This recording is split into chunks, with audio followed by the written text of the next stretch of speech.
Out of all the amazing matchups that intrigue me about Sunday Night Football, Minnesota Fighting Vikings looking to chop down the 4-0 Seattle Seahawks is number one cornerback of the Vikings, Cameron Tiny Dantzler, rookie third-round pick out of Mississippi State, versus the league leading receiver in DK friggin' Metcalf. Now, DK is an absolute physical specimen, big-bodied, go up and get it, freight train. You cannot stop him running down the field, right? Russell needs a tall receiver. I mean, dude is just jacked. He is yoked. He is fast. He's all that stuff. Also, how the hell did DK fall to the second round of the draft last year?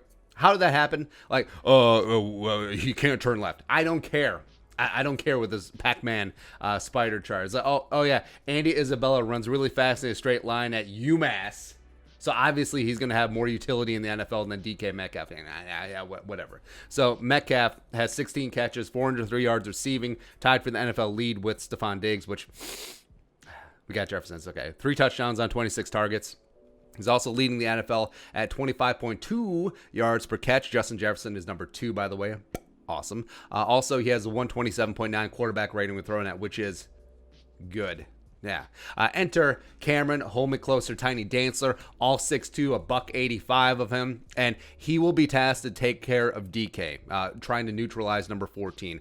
Because remember, versus the Texans, Holton Hill was de facto bench. Yeah, he got onto the field when the Vikings went nickel, which, you know, to a degree is their base defense. Nickel is the new base, but it's whatever. I mean, because he was the third cornerback on the field. Dantzler and Jeff Gladney were starting in base defense. That's noteworthy. That is important. And also, since Jeff Gladney's speed will be a perfect match for Tyler Lockett, who's also a Blazer on the other side, that leaves Dantzler to tussle with Goliath. And it's like, how do you beat DK Metcalf? I don't know, slingshot? Maybe. But I think it's going to be a phenomenal matchup. And also, it may be the key matchup in determining who gets a W on Sunday night. Because despite his frame, and everyone talks about, oh, he's so skinny, he could eat some hot dish or two. Dantzler is not shy about being physical, both in run support as well as mixing it up with some big-bodied receivers. He will not be muscled. Like, he ain't scared. He's definitely not frail out there. And also, he does not shy away from big-time, prime-time matchups when the lights are the brightest. He shut down LSU's Jamar Chase last year. He shut down Tennessee's Jawan Jennings last year. He shut down Jerry Jeudy twice. Right? So he held all of those guys in check. And also both Chase and Jennings are those big-bodied, physical wide receivers in the mold of a DK Metcalf. Well, not quite. But, you know, what we're talking about in the same neighborhood. Plus, don't sleep on the Mississippi State Bulldogs versus Ole Miss Rebels Egg Bowl rivalry factor. It's one of the best rivalries in college football.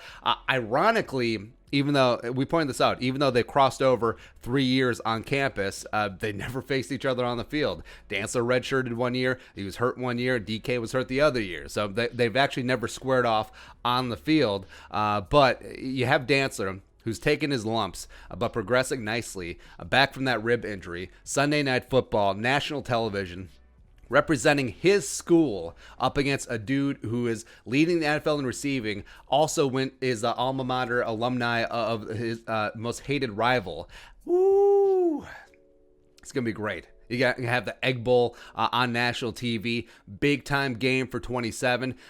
This could be the game right here. Like we said, this could go a long way in determining who wins and who loses on Sunday. Because if the Vikings defense can just slow down Seattle, get 1 stop, 2 stop, hold them to a field goal, do that, I actually have zero worries about the Vikings being able to put up points on the Seahawks' 32nd ranked defense. Right. So even though the Seahawks are at home, no fans in the stands, so no 12s, no 12s, no 12s. I think Kirk Cousins will be a smooth operator out there. Justin Jefferson will blow up yet again. Also, his first time on national TV. Thielen revenge tour is on. Dalvin Cook is the best running back in the league, so they will score. So now, if the Vikings defense, who is slowly starting to get their poop together, slowly starting to get some semblance of a pass rush, if they can get home against Russ and Dantzler can mirror DK and have himself a good game, all of a sudden, Appalachian State beat Michigan. Who knew? Who would have known? So I think putting it on the table, this will be the Cameron Tiny Dantzler breakout game. Press man up against Hercules at every single down.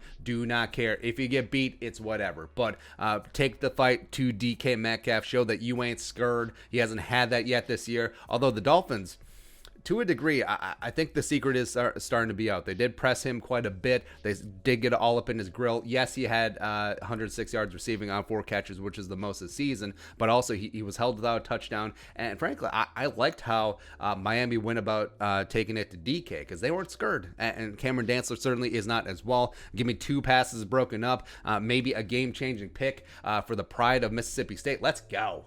Let's freaking go. Right? There's a reason why you have all this draft capital into the cornerback room. Dantzler's going to step up. Jeff Gladden is going to shut down Tyler Lockett. He's not going to allow 3 touchdowns, like they did in the last game. So get out of here. Get the hell out of here. Give me Cameron Tiny Dantzler over DK every single day, twice on Sunday night. Let's go. Let's do that. All right, so your thoughts. Cameron versus DK. Let us know in the comment section below. Subscribe for daily Vikings takes. Want to support that work? Pull some of the Venmo. But until next time, Skol, production value.